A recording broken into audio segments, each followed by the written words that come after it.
అలాగే ఆయన ఇంకొక మాట అన్నారు, మేల్ చావనిస్టిక్, పురుష దురభిమాన పందులు. స్ట్రైట్ గా చెప్పాలంటే మేల్ చావనిస్టిక్ పిగ్స్ అంటున్నారు ఆయన. నిజంగా అంటే మగ జాతి అంతా ఈరోజు నాగబాబు గారు మాట్లాడిన మాటలకి సిగ్గుతో తలదించుకోవాలేమో అనిపిస్తుంది. ఎందుకంటే నేను మొదటి నుంచి చెప్తున్నాను, ఆర్టికల్ 398A గురించి చెప్పినప్పుడు నేను ప్రతిరోజు అది చెప్తూ ఉన్నాను. అంటే ఒక స్త్రీ తను అమ్మ, తను చెల్లి, తను తల్లి, తను ప్రేమమూర్తి, తను క్రియేటరు అనేది మనం ఎలా చెబుతున్నామో అదే పురుషుడు లేకుండా క్రియేటర్ చేయలేదు. పురుషుడికి కూడా అంతే గౌరవాన్ని ఇవ్వడం మనం వదిలేసుకుంటూ వచ్చాం. పురుషుడి రెస్పెక్ట్ కూడా అలాగే ఉంది.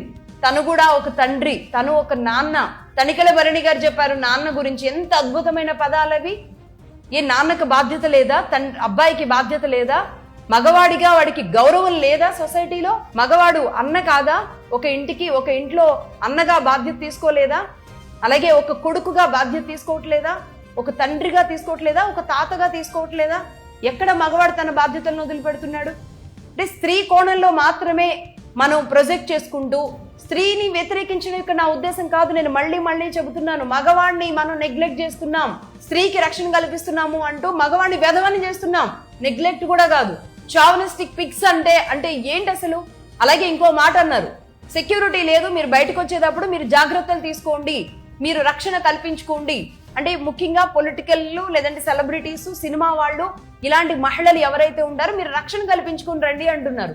అయితే ఇక్కడ నాగబాబు గారు మీ ఇష్టం వచ్చిన డ్రెస్ వేసుకుని రండి అని కూడా చెప్తున్నారు. అట్ ద సేమ్ టైం అదే హీరోయిన్, అదే హీరో వాళ్ళు మొత్తం కప్పుకొని వచ్చినా, బుర్కా వేసుకొని వచ్చినా, అక్కడ వస్తున్నది హీరోయిన్ అని తెలిసినప్పుడు, అక్కడ వస్తున్నది హీరో అని తెలిసినప్పుడు మీరన్న చావనిస్టిక్ పిక్స్ అందరూ కూడా వెళ్ళి మీదే పడతారు.